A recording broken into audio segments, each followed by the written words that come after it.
इसमें गूंगे रागे राघव ये इसके लेखक हैं। इसमें आज हम यही पढ़ेंगे। इसमें चरित्र, ये जीवन परिचय आदि ये आपको हम बता चुके हैं। इसमें अब केवल पाठ परिचय के अंतर्गत देखते हैं कि गूंगे नामक जो कहानी है, ये जो कहानी दी है, इसमें लेखक ने शारीरिक रूप से शरीर, ये एक वाणी जो है, जिह्वा जो है, यह भी एक शरीर का अंग है। इसलिए इसके विषय में बताते हैं शारीरिक रूप से चुनौतीपूर्ण जो लोग हैं, विकलांग, जिन्हें हम विकलांग कहते हैं, कोई हाथ से विकलांग है, कोई पैर से है, कोई आंख से है, कोई कान से है, कोई अन्य शरीर से है, टेढ़े मेढ़े शरीर हैं, तो विकलांगता उसमें लिया जाता है। और जो भी इस तरह से विकलांग हैं, इन विकलांगों के प्रति समाज में जो फैली संवेदनहीनता, संवेदन अर्थात इनकी तरफ ध्यान न देने वाली स्थिति, कोई भी इनकी तरफ ध्यान नहीं देता है। जबकि हमें संवेदनहीनता नहीं, संवेदनशीलता के रूप में इनके सामने आना चाहिए। इनके विषय में हमें विशेष रूप से ध्यान रखना चाहिए। और यही कहते हैं कि हमारे समाज के अंदर जो ये फैली संवेदनहीनता है, इसकी ओर हमारा ध्यान आकृष्ट किया गया है कि संवेदनहीनता की ओर हमारा ध्यान जो लेखक हैं वो आकृष्ट करना चाहते हैं। ऐसे लोगों को अपने दैनिक कार्य व्यवहार में विविध प्रकार की समस्याओं से जूझना पड़ता है। जो सामाजिक कार्य हैं या कार्य व्यवहार हैं, जो प्रतिदिन के कार्य व्यवहार के अंतर्गत कार्य आते हैं, विविध प्रकार की समस्याओं का सामना उन्हें करना पड़ता है, उनसे उन्हें जूझना पड़ता है। अतः उन्हें समाज का अंग मान करके, उन्हें हमें समाज का अंग ही मानना चाहिए। हम उन्हें अपने समाज का अंग मानते ही नहीं है। क्यों?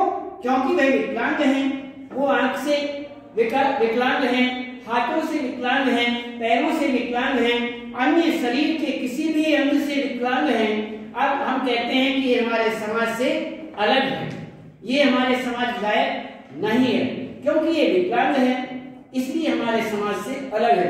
ऐसा हमें नहीं करना चाहिए। संवेदनशीलता हमारे हृदय में होनी चाहिए, संवेदनहीनता नहीं। इस बात का हमारे समाज के अंदर ये संवेदनशील व्यवहार करने के लिए हमारे समाज में ये सब अंग मान करके हमें इसका प्रचार प्रसार करना चाहिए, हमें उसकी प्रेरणा देनी चाहिए। यही लेखक कहना चाहता है। तो लेखक ने उन लोगों को भी गूंगे बहरे कहा है जो समाज, वो लोग भी गूंगे और बहरे हैं, वह गूंगे भी हैं, बहरे भी हैं, वो अर्थात विकलांग वह लोग भी हैं जो समाज, राष्ट्र, धर्म और व्यक्ति के प्रति घृणा से छटपटाते हुए भी कृत्रिम सुख के छलावे में फंस करके कुछ नहीं कह पा रहे हैं। देखिए, समाज के अंदर कुछ ऐसे भी हैं जो उन विकलांगों के प्रति संवेदनहीनता न रखते हुए संवेदनशीलता रखते हैं, लेकिन समाज में ऐसे नियमों में, समाज के नियमों में ऐसे फंसे हुए हैं कि संवेदनशीलता उनके मस्तिष्क में होते हुए भी वो संवेदनहीनता ही दिखाते हैं। अर्थात उन बेचारों के लिए वह भी कुछ नहीं करते हैं, वो भी संवेदनशील नहीं बन पाते हैं, इसलिए वो भी बहरे और गूंगे ही हैं। अर्थात जो किसी कुरीति का, बुराइयों का मुकाबला न कर सके, विरोध न कर सके, वह भी गूंगे और बहरों के अंतर्गत ही आता है। इसलिए हमें संवेदनहीन न बनकर के संवेदनशील बनना चाहिए।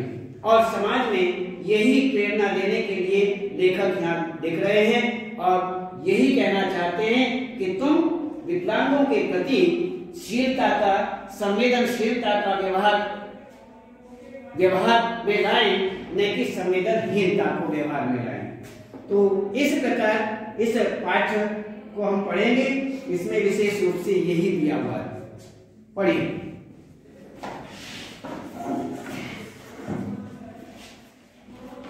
शकुंतला क्या नहीं जानती? कौन शकुंतला कुछ नहीं जानती? क्यों साहब क्या नहीं जानती? ऐसा क्या काम है जो वह नहीं जानती कर सकती?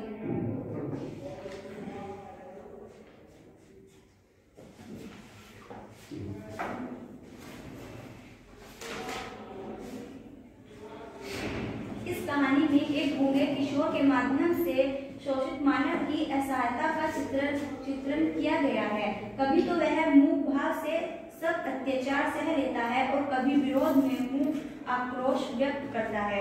कहानी के आरंभ में गूंगे बालक को जो औरतें बुलाती हैं उसके गूंगेपन से द्रवित हो जाती हैं। वे गूंगे की अभिव्यक्त कला से कौतूहल में पड़ जाती हैं। गूंगा इशारे से बताता है कि उसके पिता की मृत्यु के बाद उसकी माँ उसे छोड़कर चली गई। उसे जिन्होंने पाला है वे उसे बहुत मारते हैं। सभी औरतें करुणा से भर जाती हैं। चमेली उसके हृदय की यातना को अनुभव करती है। सुशीला ने कहा, इशारे गजब के करता है, अकल बहुत तेज है। पूछा, क्या खाता है, कहाँ से मिलता है?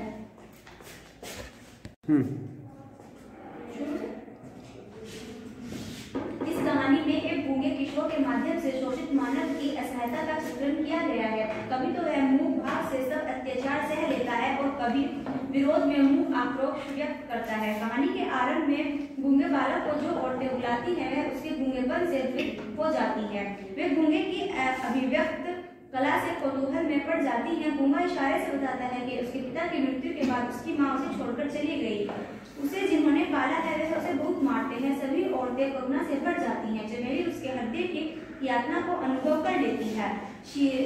सुशीला ने कहा, इशारे गजब से करता है, अकल बहुत तेज है। पूछा, क्या खाता है, कहाँ से मिलता है? वह अपने इशारे से बताता है, हलवाई ने यहाँ रात भर लड्डू बनाए हैं, कढ़ाई मांझी है, नौकरी की है, कपड़े धोए हैं। वह सीने पर हाथ मारकर इशारा करता है, हाथ फैलाकर कभी भीख नहीं मांगा, मेहनत का खाता हूँ। चमेली की आंखों में पानी भर आया। सुशीला से बोली, इसे नौकर भी तो नहीं रखा जा सकता। गूंगा सारी बातें समझ रहा है, वह सभी काम कर लेता है, ऐसे बताता है। चमेली ने इशारा किया, हमारे यहाँ रहेगा। गूंगे ने स्वीकार करते हुए पूछा, क्या देगी खाना?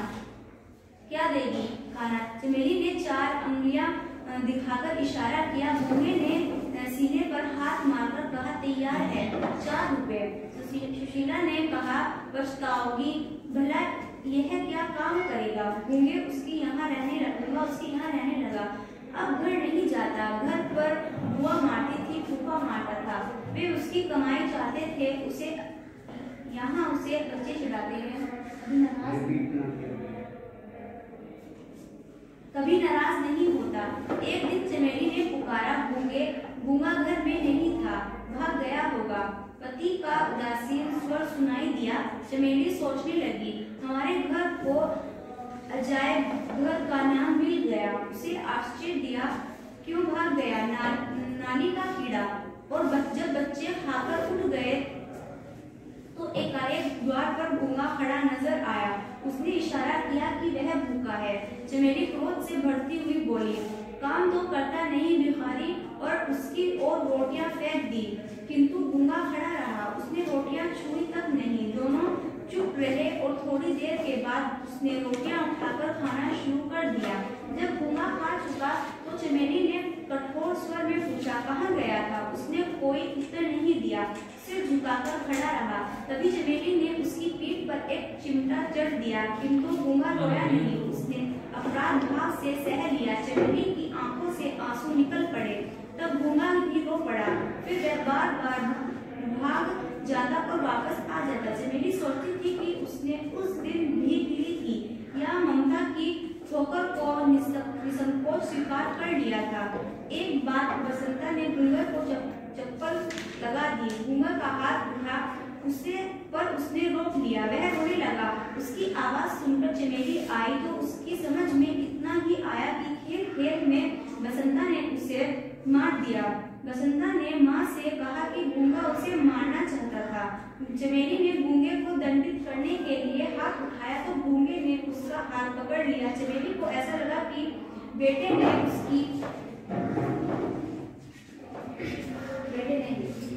ने ही उसका हाथ पकड़ लिया। वह सोचती है कि कहीं उसका बेटा भी गूंगा होता तो वह भी ऐसे ही दुख उठाता। उसके हृदय में ममता भर आई। वह रोटी बनाती हुई सोचने लगी कि बसंता को दंड मिलना ही चाहिए। इस अधिकार को जताने के लिए गूंगे ने उसका हाथ पकड़ा था। उसे लगा कि गूंगा बहुत तेज है। गूंगे की आंखों में अभी भी उसके पक्षपात के प्रति तिरस्कार का भाव था। गूंगे को खाना खिलाकर चमेली ने उससे कहा, क्या रे, तूने चोरी की है? वह चुप रहा, अपना सिर झुका लिया। चमेली उसे दंडित न करके अपराध स्वीकार करना चाहती थी। वह उसकी ओर इशारा करके बोली, वह घर से निकल जाए। ढंग से काम नहीं कर सकता तो चला जाए। रहना है तो ठीक से रहे, नहीं तो सड़क पर जाकर कुत्तों की तरह झूठन पर जिंदगी बताए। मगर गूंगा जैसे समझा नहीं, बड़ी बड़ी आंखें फाड़ देखता रहा। चमेली आदेश में चिल्ला उठी, मक्कार बदमाश, पहले कहता था भीख नहीं मांगता और सबसे भीख मांगता है, रोज रोज भाग जाता है, पत्ते चाटने की आदत पड़ गई है। कुत्ते की दुम क्या कभी सीधी होगी? क्या रखना है हमें? जादू, किसी वक्त निकल जा। लेकिन मंदिर की मूर्ति की भांति वह जड़ रहा, कुछ ना बोला, केवल इतना समझ सका कि मालती नाराज है और निकल जाने को कह रही है। उसे अचरज और अविश्वास हो रहा था। चमेली ने उसका हाथ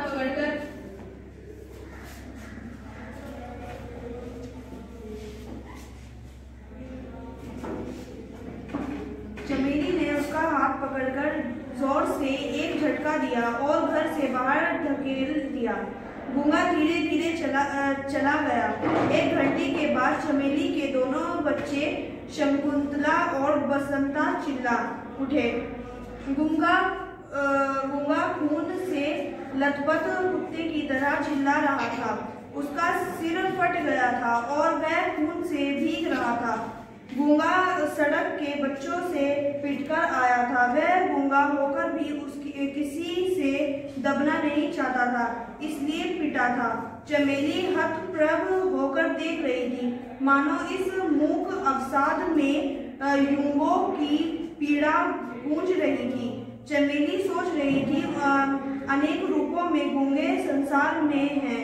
वे कहना तो चाहते हैं मगर कह नहीं पाते।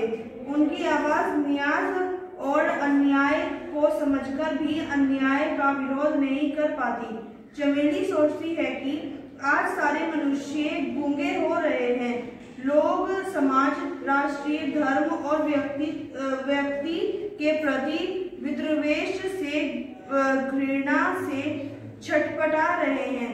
फिर भी कृत्रिम सुख का छलावा उन्हें अपने जाल में फंसा रहा है।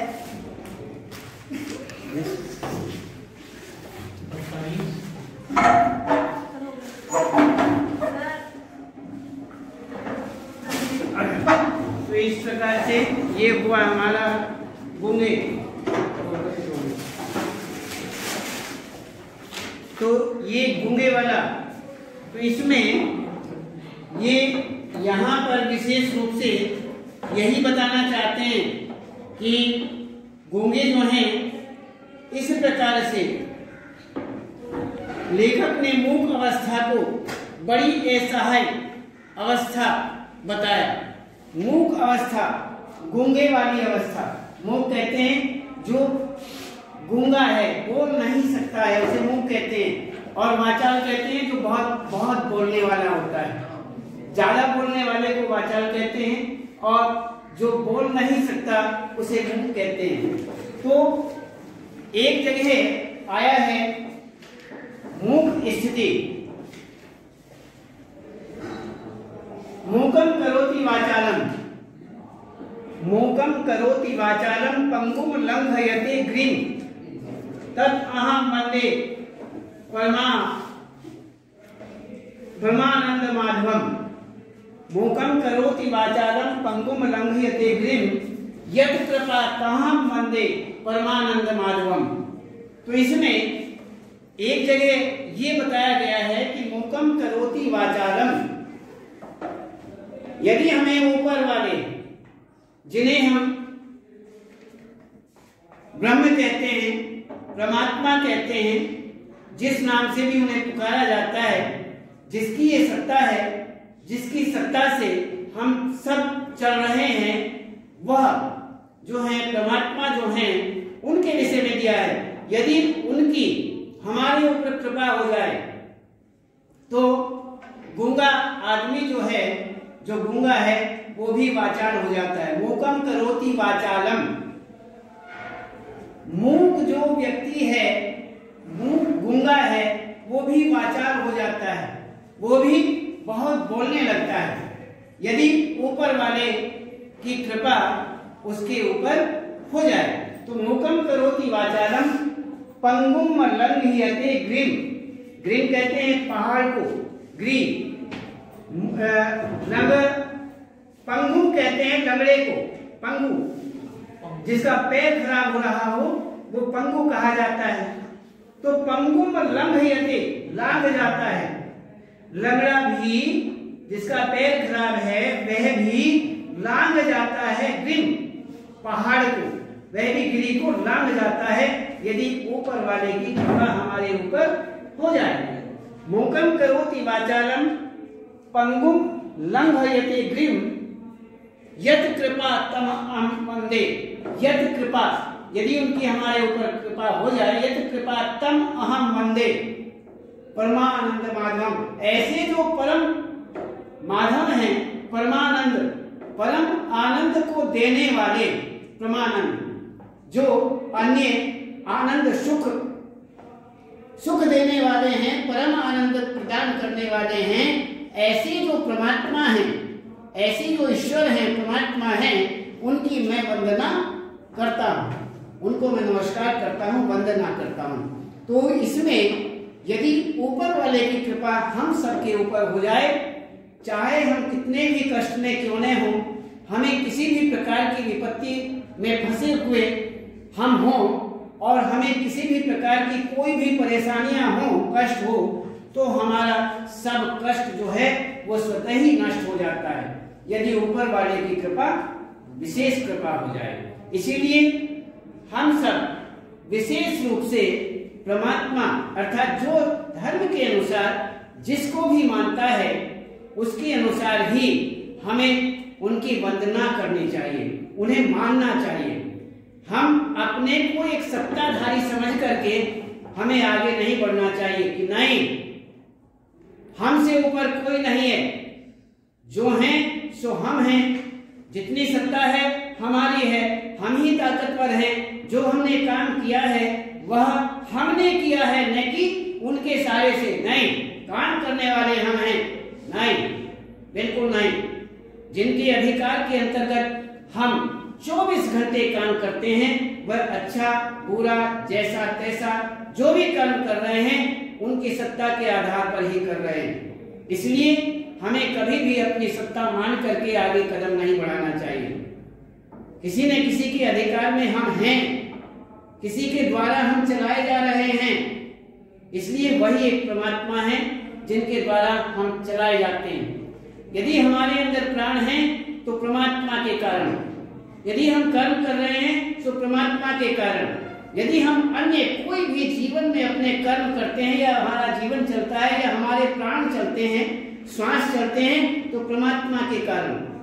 यदि वह न चाहे तो हम एक क्षण के लिए भी प्राण अर्थात श्वास नहीं ले सकते, एक क्षण के लिए भी कभी नहीं। और आप जानते भी हैं, सब जानते हैं कि सहज जिस समय प्राण चले जाते हैं ये अवस्था मृत अवस्था कही जाती है। इस शरीर को मृत अवस्था में ले लिया जाता है और फिर कोई भी इसको अपने पास तक नहीं रखना चाहता, चाहे कितना भी जैसा भी संबंध उसके साथ क्यों न हो। तो इसीलिए हम ये ध्यान रखें, संवेदनहीनता को हमें त्याग देना चाहिए और संवेदनशीलता के विषय में ही हमें विचार करना चाहिए और समाज में कभी भी हमें इन विकलांगों के प्रति द्वेष भावना नहीं रखनी चाहिए।